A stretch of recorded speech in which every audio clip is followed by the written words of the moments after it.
ഇതാണ് ഇന്നത്തെ ബ്രേക്ക്ഫാസ്റ്റ്.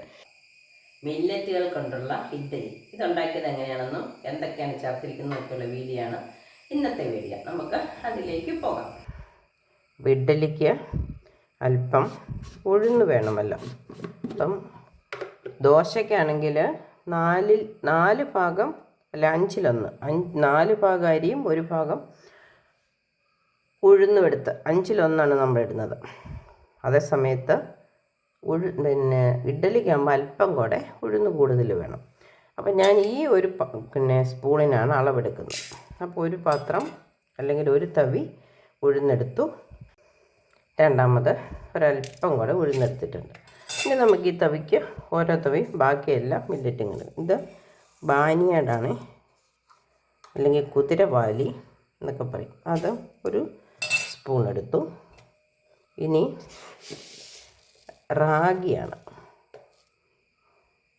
റാഗിയും ഒരു സ്പൂൺ എടുത്തു. എൻ്റെ അടുത്തുള്ളത്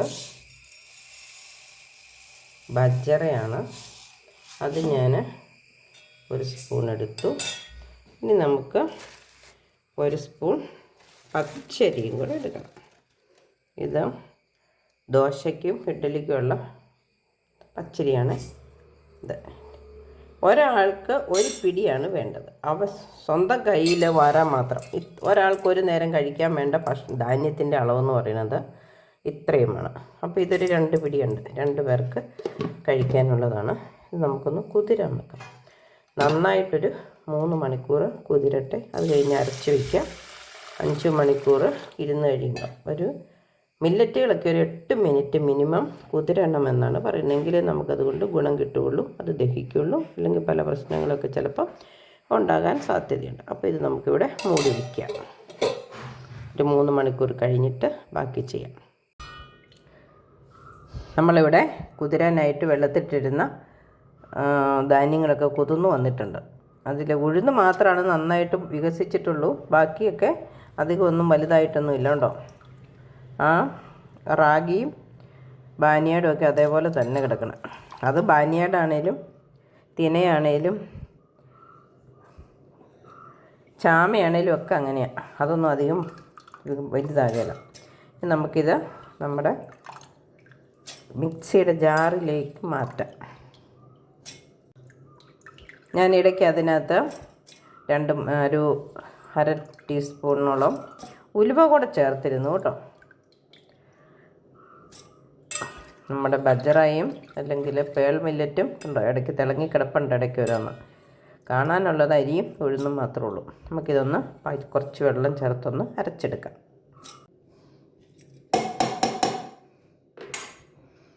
ഒരു സ്പൂൺ ചോറും കൂടെ ചേർക്കാം. ഫ്രിഡ്ജിലിരുന്ന തണുത്ത വെള്ളമാണ് കേട്ടോ. നമുക്ക് ഇഡ്ഡലിക്കില്ലേ, അതുകൊണ്ട് കുറച്ച് വെള്ളം മതി. നകന്ന് മുകളിലേക്ക് വേണ്ട, ഏകദേശം ഒപ്പം. ഇതൊന്ന് അരച്ചെടുക്കാം. നമുക്ക് അരച്ച് കിട്ടിയിട്ടുണ്ട്. നമുക്കിതിനകത്തേക്ക് തന്നെ മാറ്റി വയ്ക്കാം. നാളെ രാവിലെ നമുക്ക് ഇതുകൊണ്ട് ഇഡ്ഡലി ചുടാം, അല്ലെങ്കിൽ ഇഡ്ഡലി പുഴുങ്ങാം. അതുവരെ ഇത് ഒന്ന് മയം വരാൻ വേണ്ടി മൂടി വെയിറ്റ് ചെയ്യാം. നമ്മൾ ഇന്നലെ രാത്രി ആട്ടി വെച്ച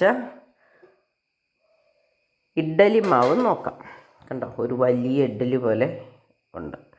ഇതൊന്നിച്ചങ്ങ് പുഴുങ്ങിയിട്ട് നടുവേ മുറിച്ചെടുത്താൽ മതിയല്ലേ 2 പേർക്ക് കഴിക്കാൻ. അതായത് നമുക്കിത് ഇഡ്ഡലി ആവി വരുന്ന ഇഡ്ഡലി പാത്രത്തിൻ്റെ തട്ടയിൽ പുഴുങ്ങിയെടുക്കാം.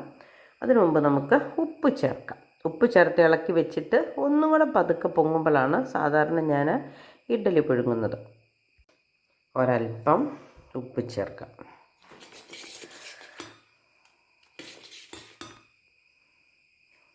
നന്നായിട്ടൊന്ന് ഇളക്കി വയ്ക്കാം. നന്നായി ഇളക്കി. അപ്പോൾ തന്നെ ഇതങ്ങ് താന്നു പോയി കണ്ടോ. ഇനി നമ്മുടെ രാവിലത്തെ അത്യാവശ്യ പണികളും കഴിഞ്ഞ്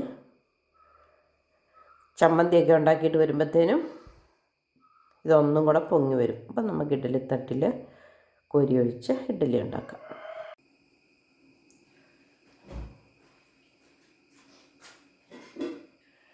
നമ്മുടെ മാവ് കണ്ടോ, പിന്നെ പൊന്തി വന്നിട്ടുണ്ട്. നമുക്കത് കോരി ഒഴിക്കാം. അതിന് മുമ്പ് ഒരല്പം നല്ലെണ്ണ തടവി കൊടുക്കാം.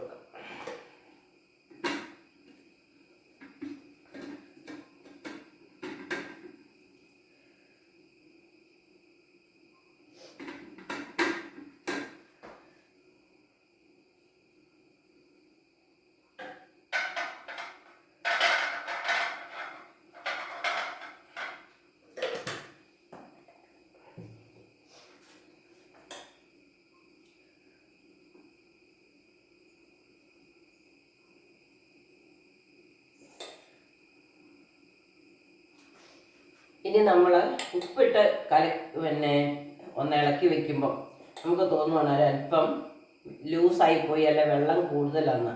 ഒരു പിടി അല്ലെ ഒരു സ്പൂൺ റവ ഇട്ടാൽ മതി കേട്ടോ. ഇതിപ്പോൾ പാകത്തിന് ഉള്ളൂ.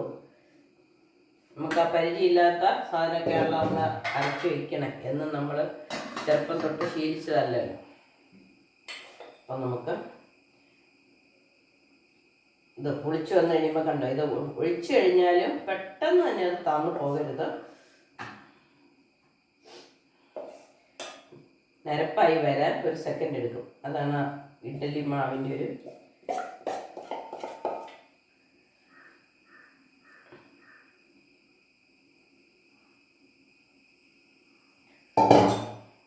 മൂടി വച്ച് വേവിക്കും.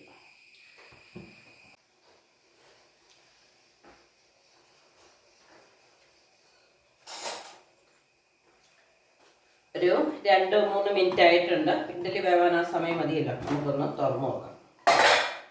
അല്പം കൂടെ നേരത്തെ തുറന്നാലും കുഴപ്പമില്ലായിരുന്നു. വെന്തിട്ടുണ്ട്, വെന്ത് വിണ്ട് കീറിയിട്ടുണ്ട്. നോക്കേണ്ട ആവശ്യമില്ലായിരുന്നു. നമുക്ക് സ്റ്റൗ ഓഫാക്കാം. തണുത്ത് കഴിയുമ്പം എടുക്കാം.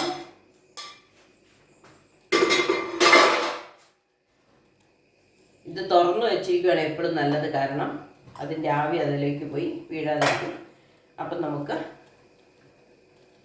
വാങ്ങി വയ്ക്കാം.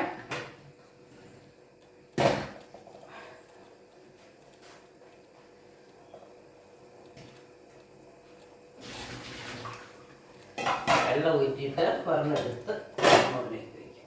തണുത്ത് കഴിയുമ്പോൾ നമുക്ക് എടുക്കാം. നമ്മുടെ സ്വാദിഷ്ടമായ മില്ലറ്റ് ഇഡ്ഡലി റെഡി ആയിട്ടുണ്ട്.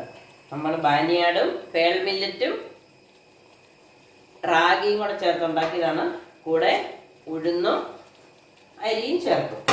ഇനി നമുക്ക് തണുത്ത് കഴിയുമ്പം ഇളക്കിയെടുക്കാം. ചമ്മന്തി കൂട്ടി കഴിക്കാം.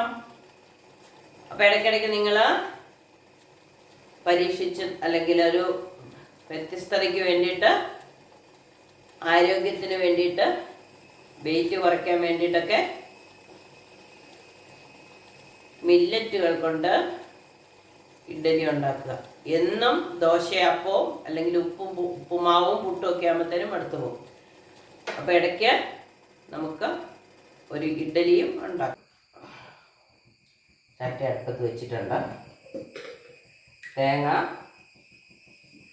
മുളക്, കറിവേപ്പില, ഉള്ളി ഇതൊക്കെ ചേർത്ത് അരച്ചെടുത്തിട്ടുണ്ട്. ഒരു ശകലം ഉള്ളി അരിഞ്ഞെടുത്തിട്ടുണ്ട്. കൊച്ചുള്ളി ആയിരുന്നു നല്ലത്. ഞാനിപ്പോൾ എളുപ്പത്തിന് ഒരു സവോള എടുത്തതുണ്ടായിരുന്നു, അതിൻ്റെ ശകലം തിരഞ്ഞെടുത്തു. ഇനി നമുക്കൊരൽപ്പം കടുകിട്ട് കൊടുക്കാം. ഒപ്പം തന്നെ ഒരൽപ്പം ഉലുവ ഇടാം. ഇഷ്ടമുള്ളവർക്ക് ഉഴുന്നും ഇടാം. ഞാനിപ്പോൾ ഉഴുന്നിടുന്നില്ല, കാരണം ഉഴുന്നിട്ടിട്ട് ചമ്മന്തി കടിക്കുന്ന ആക്കിയിട്ടാണ്. ഇനി നമുക്ക് ഉള്ളി ഇട്ട് കൊടുക്കാം, കറിവേപ്പില ഇട്ട് കൊടുക്കാം.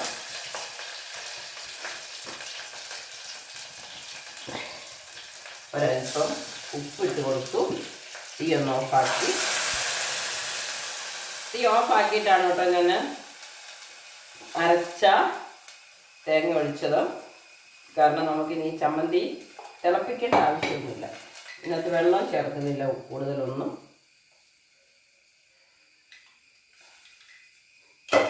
ഇത് നമുക്കിനി വേറെ വല്ലതും ചാറ് കറി വെക്കുമ്പോൾ വേണേൽ അരയ്ക്കാം, അല്ല കഴുകിയെടുക്കാം. അപ്പോൾ നമുക്ക് ടേസ്റ്റ് ഉണ്ടോ എന്ന് നോക്കാം.